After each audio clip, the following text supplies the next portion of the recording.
కరెక్టా? మంగ్లీ గారి ముఖం చూసి ఇచ్చిందంటే మరి అక్కడ పరిస్థితులు వాళ్ళ తాండాలో బహుశా లంబడి వ్యక్తులేమో అనుకుంటా, వాళ్ళు ఎస్టీ అనుకుంటా. దానివల్ల ఇచ్చి ఉంటే ఊర్లలో విలేజ్లు ఇస్తుండొచ్చేమో మరి బహుశా. ఇక్కడైతే అంత షార్ప్ అయితే ఎవరు నాకు తెలుసు. అయితే ఇది మొత్తం అంశంలో గూడా మధు అనేటటువంటి వ్యక్తి మైక్రో ఫైనాన్స్ విషయంలో మొత్తం వాళ్ళ దగ్గర నుంచి డబ్బులు తీసుకున్నటువంటి వ్యక్తి. ఆ వ్యక్తి ఆల్రెడీ అరెస్ట్‌లో ఉన్నారు. మనం అందరం చూస్తున్నాం. రేపటి రోజున ఆ వ్యక్తి మీద యాక్షన్ ఎలా తీసుకోవాలని చెప్పేసి అంటారు ప్రజలతో? ప్రజెంట్ ఇప్పుడున్న సిచ్యువేషన్లో ఏ గవర్నమెంట్ యాక్షన్ ఏం తీసుకోరు. ఆ మంగ్లీ గారికి ఇచ్చిందే వాళ్ళు ఇవ్వడం తప్పే. ప్రూఫ్స్ ఉండయి, అది నిలబడదు కూడా. కోర్టులో కేసు వేసి నిలబడదు, చాలా ఇబ్బంది. ఈ అరెస్ట్ చేసిన వ్యక్తి దగ్గర నుంచి మంగ్లీ వాళ్ళ తమ్ముడికి 3 సార్లు అకౌంట్ ట్రాన్స్‌ఫర్‌లు అయినాయి. అవి ఉన్నాయి. బ్యాంక్ వాళ్ళు సీజ్ చేస్తారు అనుకోండి మేడం, దాని తర్వాత ఏమవుతుంది? అంతే, ఫ్రీజ్ చేసి కొన్ని రోజుల తర్వాత 4 రోజులు జైలు ఉంటారు, బయటకు వస్తారు. ఈ రోజు జరిగిన స్కామ్ గురిలో మంగ్లీ పాత్ర ఏమన్నా ఉందంటారా? అసలు మంగ్లీకి తెలుసంటారా? తెలిసే ఉండొచ్చు, ఎందుకుంటే వాళ్ళ తాండా అంటే వాళ్ళ ముఖం చూసి ఇవ్వచ్చు కదా. నా అభిప్రాయం అది, అంతే. అసలు వాళ్ళు ఇచ్చుడు కరెక్ట్ అంటారా? పోనీ వీళ్ళు తీసుకుంటూ కరెక్ట్ అంటారా? వాళ్ళు ఇచ్చుడు రాంగే, ఈమె తీసుకోవడం రాంగే అనుకుంటా నేను. నన్ను చూసి నమ్మ ₹1 ఎవరు ఏరియాలో, మరి ఆ మేడం చూసి ఇలా ఏమి ఇచ్చారు నాకు తెలియదు. మంగ్లీ గారు ఎవరు కూడా నాకు అంత పెద్ద సింగర్ అని తెలుసు, అంత తప్పితే ఏం పెద్ద ప్రాజెక్ట్. ఇప్పుడు మేము మంగ్లీ పేరు చెప్తే ఇచ్చామని చెప్పి బాధిత కుటుంబాలన్నీ చెప్తా ఉన్నాయి. అట్లాంటప్పుడు ఈ బాధ్యతని మంగ్లీ కూడా తీసుకోవాల్సిన అవసరం ఉందంటారా? ఏమో మరి, ఆ మధు అనే వాళ్ళ బ్రదర్ అంటున్నారు కదా మీరే. మధు అనేటటువంటి వ్యక్తి మంగ్లీ వాళ్ళ చెల్లిని చేసుకోబోతా ఉన్నాడనే పేరుతో చేశారు అని చెప్పి అంటా ఉన్నారు. ఉండొచ్చేమో మరి, మా దగ్గర అన్ని స్కామ్లు నడుస్తున్నాయి మేడం. ఈరోజు దీనిలో స్కామ్ చెప్పండి. రేపటి రోజున ఒకవేళ మంగ్లీ దీనిలో పాత్రధారి అయ్యుంటే యాక్షన్స్ తీసుకోవాలా? ఎటువంటి యాక్షన్స్ తీసుకుంటే బాగుంటుంది అని అంటారు? అదంటే యాక్షన్ తీసుకోవాలి. చట్టం ఎవరు చుట్టం కాదు, తీసుకుంటుంది. ఏ గవర్నమెంట్ అయినా అంతే ఉంది. టీఆర్ఎస్ పరిపాలనలో అప్పుడు బీఆర్ఎస్ ఉండే, ఇప్పుడు కాంగ్రెస్ ఉంది. చూసాం, రేపు పొద్దున మరి సెంట్రల్లో చేంజ్ అయితే కూడా అప్పుడు తీసుకోవచ్చు. మొత్తానికి బాధితులకు న్యాయం జరుగుతుందంటారా? ఈ రోజుల్లో ఉన్న జరగవచ్చేమో, చెప్పలేం. ఇప్పుడు డీజీపీ సివి ఆనంద్ గారు వచ్చిండ్రు, మార్పులు చేస్తారు. ఆయన పర్ఫెక్ట్ వర్క్ చేస్తాడు. ఇదే అంశం మీద సివి ఆనంద్ గారు కూడా మాట్లాడారు, యాక్షన్ తీసుకుంటాం. నాకు తెలియదు, నేను వినలేదు మరి. సివి ఆనంద్ సార్ కోసము అంటే మాట్లాడారు, మంగ్లీ గారి కోసం నాకు తెలియదు. ఈవినింగ్ ఒక ప్రెస్ మీట్ పెట్టారు, అన్ని అంశాల గురించి డిస్కస్ చేసేటప్పుడు ఇదే అంశం మీద కూడా యాక్షన్స్ తీసుకుంటామని చెప్పేసి అన్నారు. మరి న్యాయం చేస్తారా? చేస్తారు. సివి ఆనంద్ సార్ అయితే, సివి ఆనంద్ గారు చేస్తారు, నాకు నమ్మకం ఉంది. ఎందుకంటే కొంచెం సివి ఆనంద్ సార్ చేస్తారు. సజ్జనర్ గారు ఉండే ఇన్ని రోజులు, ఆయన ఇప్పుడు ఏ శాఖలో నాకు గుర్తు, ఆర్టీసీలో ఉన్నప్పుడు బాగానే వర్క్ చేసి ఉండడం, మరి నాకు తెలియదు.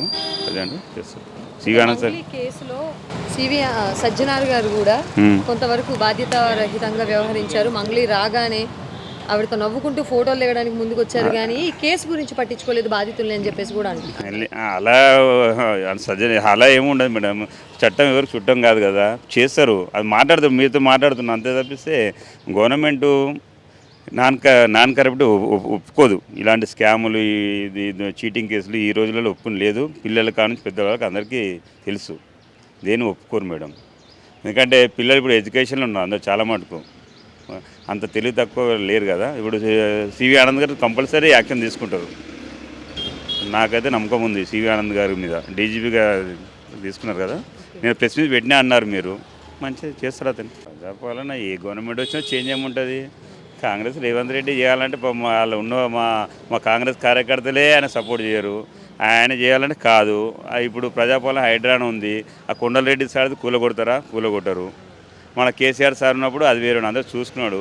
కరెంట్ అది బాగా తెచ్చినప్పుడు రోజులు, ఇప్పుడు ఉన్న రోజుల్లో కొంచెం టైం పడుతుంటుంది. రేవంత్ రెడ్డి కూడా చేయాలంటే హైకమాండ్ నుంచి ఢిల్లీకి పోయి చేయాలి. అతను ఏం చేయమంటారు పాపం, అతను కూడా ఇలాంటి యాక్షన్ తీసుకోలేడు కదా మేడం. అతని చేతిలో కూడా ఏమో చేస్తాడు, అది ఛాన్స్ చేయాలని చూసి 6 గ్యారెంటీలు ఇచ్చిండు, 2-3 అమలైనట్టున్నాయి, ఇంకో 3 కూడా చేస్తా అని ట్రై చేస్తుండు. 6 హామీలు 5 సంవత్సరాలు అయిపోయే వరకు చేయడం అంటే తులం బంగారమే చేయకపోవచ్చు బహుశా. బంగారం రేటు బాగా పెరిగింది నాకు తెలిసి, నేను అనుకుంటున్నా. నా ఓకే, మళ్ళీ దాని మీద మీరు 5 గ్యారెంటీ చేయాలి. మరి మహిళలకు కూడా 2500 ఇచ్చేది ఉంది, చేస్తాడు అనుకుంటున్నా. కానీ కొంచెం టైం పట్టి ఉండొచ్చు. ఫస్ట్ ఈ హైడ్రా మీద పడి మొత్తము ఇబ్బంది అయింది అనుకుంటా. అయితే హైడ్రా విషయానికి వస్తే పెద్దలిల్లు తప్ప పేదలిల్లు మాత్రమే కూలుస్తూ ఉన్నారు. ఏదో నామకే వస్తే ఒక నాగార్జున ఇల్లు కూల్చారు తప్ప అని చెప్పేసి అంటా ఉన్నారు. నిజమా? పేదల ఇల్లు కానీ ఇక్కడ బంకులు కానీ ఇవన్నీ కూల్చుతూ ఉన్నారు అంటున్నారు. పేదల ఇల్లు కూల్చున్నమాట. హైడ్రా అంటే ఇప్పుడు ఇక్కడ మనము రీసెంట్గా అమీన్పూర్ అని ఉంది, అక్కడ సైడ్ కూలగొట్టిండ్రు. మూసి అని చెప్పి ఆ ప్రక్షాళన అటు సైడ్ కూడా చేస్తుండ్రు. అది చేయాల్సిన కొన్ని పనులు ఉన్నాయి కానీ అది ఎంతవరకు సమంజసం మరి పెద్దలు వాళ్ళే చూసుకోవాలి.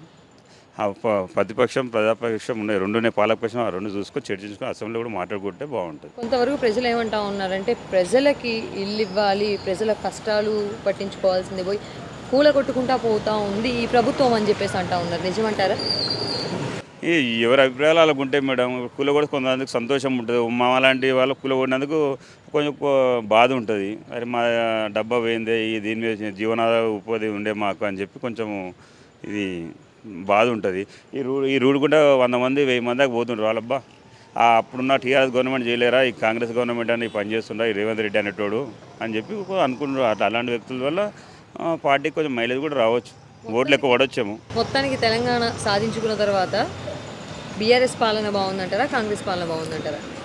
ఈ తెలంగాణ సాధించుకున్న తర్వాత టీఆర్ఎస్ పాలన అంత బాగలేదు, కాంగ్రెస్ పాలన అయితే ఇంకా టైం పడుతుంది. గాడిలో వదలాలి. ఇంకా చిన్నలు ఇప్పుడిప్పుడే కదా, 4 ఏళ్ళు అయింది అతను, ఇంకో 6 ఏళ్ళు కావాలి. అతను వచ్చిందే తెలుగుదేశం పార్టీ నుంచి వచ్చిండు రేవంత్ రెడ్డి గారు. పాపం ఏదో చేస్తా అని చెప్పి సీఎం అవుతాన ఉద్దేశంతో వచ్చిండు. దాని సంకల్పం అయ్యిండు సీఎం. మీసం మిలేసి ఆ జైల్లోకి వెళ్ళి పాపం ఆయన బిడ్డ పెళ్ళి కూడా చూడనీయలే కేసీఆర్. దాని తర్వాత అభివృద్ధి కోసం అని ఏదో చేస్తా అని చెప్పి వచ్చిండు. అభివృద్ధి చేయడానికి కొంచెం వెనుక విఫలమైనట్టున్నాడు నా అభిప్రాయం. ఇంకో 10 ఏళ్ళు కూడా రేవంత్ రెడ్డి ఏం చెప్తున్నారంటే నేనే సీఎం అవుతా అంటున్నారు. ఛాన్సెస్ ఉన్నాయా? ఛాన్సెస్ ఉండొచ్చేమో, చెప్పలేము. మరి ఆయన మరి ఉండొచ్చు. 6 గ్యారెంటీలలో 5 గ్యారెంటీలు చేస్తే ఉండొచ్చేమో, చేస్తే ఉండొచ్చేమో. ఇప్పటికే 90% ఉండొచ్చు. మా లాంటి కొంచెం ఇబ్బంది కూడా ఉంటుంది.